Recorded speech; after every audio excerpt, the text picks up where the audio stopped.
Service সেন্টারের পক্ষ থেকে আপনাদেরকে আন্তরিক অভিনন্দন শুভেচ্ছা জানিয়ে শুরু করছি আজকের একটা বাস্তব প্র্যাকটিক্যাল নকশা দেখানোর জন্যে।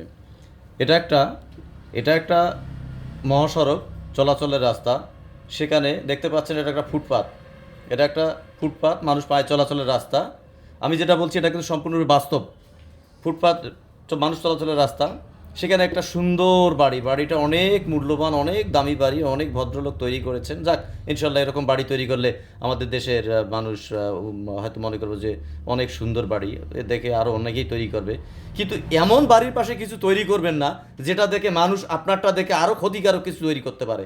সেটা হচ্ছে যে এখানে একটা বেস্টনি দেখা যাচ্ছে, এখানে ফুল বাগান আছে, একটা ছোট্ট ফুল বাগান 3 ফিট স্কোয়ারের, একটা লম্বা 5 ফিট, আপনার প্রস্থে 3 ফিট। এটা আমি দেখেছি, আমার চোখ দিয়ে বিচক্ষণ করেছি এবং বাস্তব সত্যতার একটা প্রমাণ আপনাদেরকে দিচ্ছি। এরকম স্টিলের কিছু খুঁটি দিয়ে বেষ্টনী তৈরি করা হয়েছে।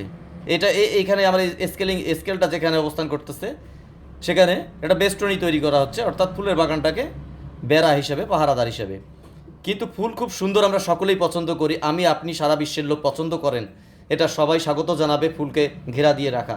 কিন্তু ফুলকে বেড়া দিতে গিয়ে বেষ্টনী তৈরি করতে গিয়ে একগুলো স্টিলের লাঠিম সুচালো, যেটা কয়েকটা আছে, বেশ অসংখ্য লাঠিমের মতো সুচালো করে এইভাবে দেওয়া আছে মাথায় প্রত্যেকটার। আপনি করছেন ভালো কথা বেষ্টনী, কিন্তু আপনি সেটা যদি 5 ফিট হাইটে তৈরি করতেন আমার কোনো অবজেকশন ছিল না সেটা সম্পর্কে।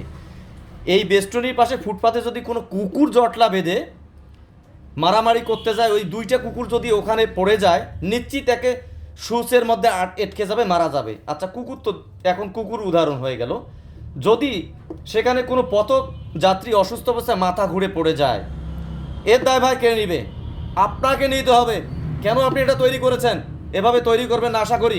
প্রচারে একজন সচেতন নাগরিক বাংলাদেশের, আশা করি এরকম বাসার সামনে কেউ বেষ্টনী তৈরি করবেন না। সকলকে ধন্যবাদ জানিয়ে শেষ করছি।